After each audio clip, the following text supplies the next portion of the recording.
हुआ करता था पहले लोगों का रहन सहन, इतिहास में किस तरह शुरू हुआ भारत देश का बुरा वक्त, भारत के खजाने को लूटने में किसका हाथ था और कैसे एक डेवलप देश के इकोनॉमी कुछ ही समय में गिर गए। दोस्तों आज हम बात करेंगे बीते हुए कल के। जी हाँ दोस्तों, आज की हमारी वीडियो में हम बताने वाले हैं सन 1000 AD का भारत का इतिहास, जो कि काफी दिलचस्प रहा। आज के समय और तब के समय में जमीन आसमान का फर्क है। ऐसी बहुत सी चीजें हैं जो आज के वक्त में बिल्कुल बदल चुकी है और लोगों को ये जानने की बड़ी उत्सुकता रहती है कि सालों पहले देश में क्या काम होता था, लोग कैसे रहते थे और अब तक कितना बदलाव हो चुका है। और दोस्तों भविष्य में जाने से पहले हमें इतिहास की जानकारी होनी भी जरूरी होती है। तो चलिए बिना देर किए शुरू करते हैं आज का वीडियो और आपको बताते हैं कि 1000 साल पहले हमारा भारत देश कैसा दिखता था। नंबर 1, ये दौर था राजा महाराजाओं का। इस वक्त के इतिहास को मध्यकालीन इतिहास भी कहा जाता है। इस समय भारत के भिन्न भिन्न राज्यों पर अलग अलग राजाओं का राज चल रहा था। इस बीच काफी बड़े बड़े महारथी राजा पैदा हुए जिन्होंने भारत के विकास में भी काफी योगदान दिया। लेकिन इस समय दूसरे देशों से भी लोग भारत पर कब्जा करने के लिए कई बार हमला कर चुके थे। राजाओं के बीच युद्ध हुआ करते थे। इस वक्त देश में पल्लव राजवंश, चोल राजवंश, चाणक्य, पांड्या, राष्ट्रकूटा शक्तियां शासन कर रही थी। नंबर 2, आज के वक्त में तो भारत कई हिस्सों में बंट चुका है, इसलिए आज के मुकाबले में उस वक्त भारत देश का क्षेत्र बहुत बड़ा हुआ करता था। लेकिन फिर भी लोग कुछ राज्य तक की सीमा से ही वाकिफ थे, क्योंकि उस समय यात्रा के लिए कोई वाहन उपलब्ध नहीं था। एक जगह से दूसरी जगह में पहुंचने के लिए घोड़ा गाड़ी से या पैदल चलकर ही जाना पड़ता था। इस तरह से एक गांव से दूसरे गांव तक जाने में भी कई दिन लग जाया करते थे। इसलिए अपने राज्य से ज्यादा दूर जाने पर तो लोगों के लिए सब कुछ बदल सा जाता था। लोग अलग राज्य में अलग अलग बोलियां भी बोला करते थे। उस वक्त अपने ही देश के किसी राज्य में जाना किसी विदेश घूमने से कम नहीं था। नंबर 3, औद्योगिक विकास की बात करें तो इसमें चीन हमेशा से ही आगे रहा है। जहां अब तक किसी भी देश में कोई फैक्ट्री नहीं बनी थी, वहीं दूसरी ओर चीन ने एक भट्टी बनाकर तैयार रखी थी जो तरह तरह के बर्तन बनाने में काम आती थी। और हमारा भारत भी शुरू से ही खेती पर निर्भर रहा है और इसके द्वारा ही तरक्की की है। भारत देश में उस वक्त मसालों और अनाज की फसलों का उत्पादन किया जाता था और इसको ही अलग अलग देशों में बेचा करता था, जो कि भारत की GDP का 30% हिस्सा था और चीन का 25% और यूरोप का 11% अर्न करता था। उस समय भी सबसे ज्यादा पॉपुलेशन भारत और चीन में हुआ करती थी।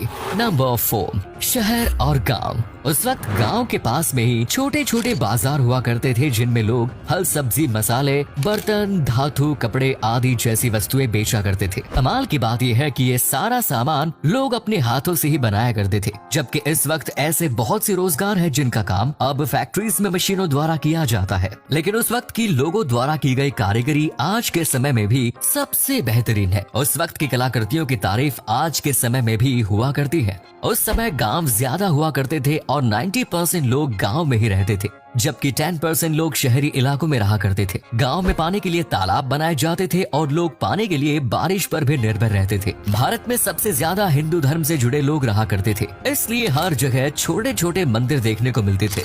नंबर 5, इस वक्त में लोगों के घर और महल मिट्टी, चूना, लकड़ी और हाथ से बनाई गई ईंट से बने होते थे। उस वक्त लोगों के घर आज के बनाए गए सीमेंट वाले घरों से भी ज्यादा मजबूत हुआ करते थे और सालों तक टिके रहते थे। पहले के बनाए हुए घर 500 साल तक चलते थे, जबकि आज के बनाए हुए घर 10 साल तक भी ठीक से नहीं चल पाते। इसीलिए आज भी ऐसी कई इमारतें हैं जो बिल्कुल सही सलामत और मजबूत भी हैं। नंबर 6, दोस्तों आपको बता दें कि 1000 ईस्वी में मुद्रा यानी पैसों का कोई चलन नहीं हुआ करता था। लोग वस्तुओं का आदान प्रदान किया करते थे, जिसे वस्तु विनिमय प्रणाली भी कहा जाता है। इसमें लोग एक वस्तु के बदले दूसरी वस्तु लिया करते थे। इसमें किसी भी तरह की मुद्रा का कोई इस्तेमाल नहीं किया जाता था, लेकिन इसके कारण उन लोगों को बहुत सी दिक्कतों का सामना भी करना पड़ता था, क्योंकि कभी कभी लोगों को अपने सामान की सही कीमत नहीं मिल पाती थी, तो कभी सही ग्राहक नहीं मिल पाता था। नंबर 7, उस वक्त के व्यापार की बात करें तो आज के मुकाबले में उस वक्त बहुत कम ही रोजगार हुआ करते थे। आजकल तो लोगों के पास उनके करियर के हजारों ऑप्शंस मिल जाते हैं, लेकिन उस वक्त लोगों के लिए कुछ गिने चुने काम ही हुआ करते थे। पहले के समय में लोग ज्यादातर लोहार, कुम्हार, खेती और मजदूरी करके अपना घर चलाते थे, लेकिन कुछ लोग अपने परिवार के व्यापार को भी बढ़ाया करते थे।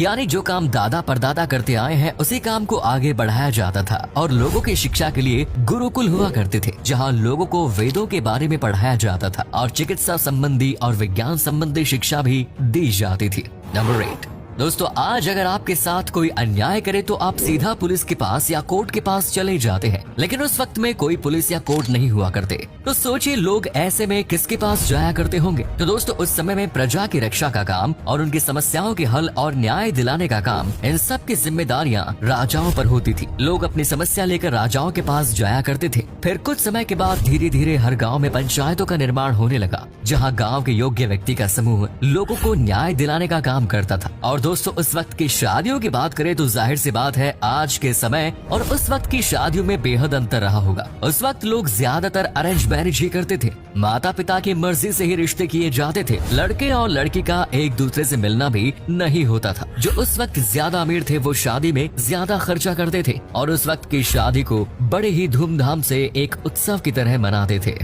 नंबर 9। दोस्तों अब तक जितना इस वीडियो में बताया गया है उस वक्त लोगों की जिंदगी इतनी आसान नहीं रही। हालांकि देखने में लगता है, मगर असल में वो दौर भी लोगों के लिए मुश्किल भरा था।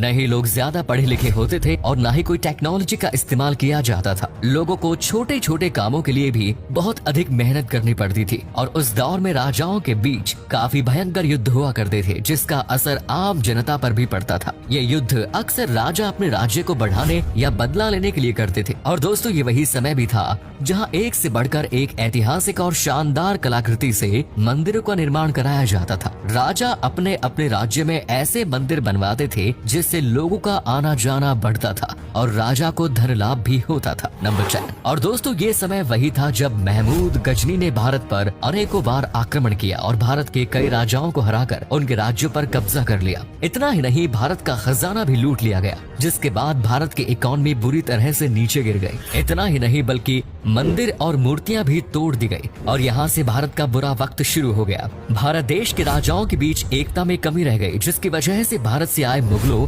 और ब्रिटिश सरकार भारत देश पर कब्जा करती चली गई। दोस्तों आपको क्या लगता है इसमें किसका दोष था? कमेंट्स में जरूर बताएं। धन्यवाद।